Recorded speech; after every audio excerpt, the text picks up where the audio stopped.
في عالم كرة القدم، يظهر بين الحين والآخر لاعبون شباب من مزدوجي الجنسية يلفتون الأنظار بقدراتهم الكبيرة ليصبحوا محط اهتمام الأندية والمنتخبات، إذ يبحث كل طرف عن تأمينه. ومن بين هؤلاء اللاعبين الصاعدين الذين أثاروا الكثير من الجدل مؤخرا، يأتي اسم الطلبي نجم كلوب بروج البلجيكي، الذي أصبح محل صراع بين المغرب وبلجيكا، حيث يسعى كل منتخب للظفر بخدماته الدولية. في 9 مايو 2005 ولد شمس الدين في مقاطعة سامبريفيل البلجيكية لأب مغربي وأم بلجيكية، وبدأ مساره الكروي في سن مبكرة بالانضمام إلى أكاديمية محلية تدعى توبيزي، قبل الانتقال إلى أكاديمية كلوب بروج عام 2015 وهو بسن العاشرة، وهناك عبر عن قدراته بصورة رائعة، ثم تدرج وصولا إلى الرديف.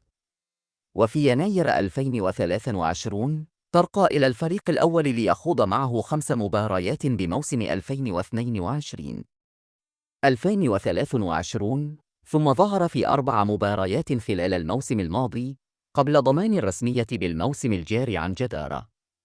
يتميز شمس الدين الطلبي بسرعته الفائقة، وهي سمة أساسية في طريقة لعبه، مما يجعله أحد أبرز اللاعبين في الهجوم، خاصة في المرتدات والهجمات السريعة، كما يجيد التوغل داخل منطقة الجزاء، مما يتيح له خلق الفرص لزملائه أو تسجيل الأهداف بنفسه.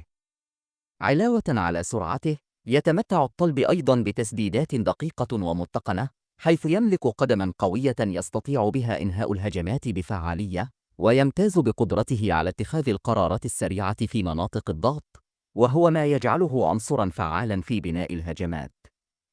بينما كانت بلجيكا أول من استدعى شمس الدين الطلبي إلى منتخباتها الوطنية في الفئات السنية، فإن المغرب لم يقف مكتوف اليدين، بل بدأ في محاولة جادة لاستمالة اللاعب لتمثيل أسود الأطلس في المستقبل.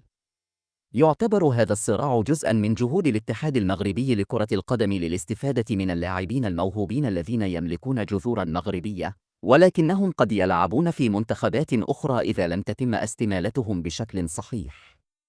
لقد أثار شمس الدين الطلبي الكثير من الجدل مؤخراً بسبب التصريحات التي أدلى بها حول إمكانية تمثيله المنتخب المغرب أو بلجيكا.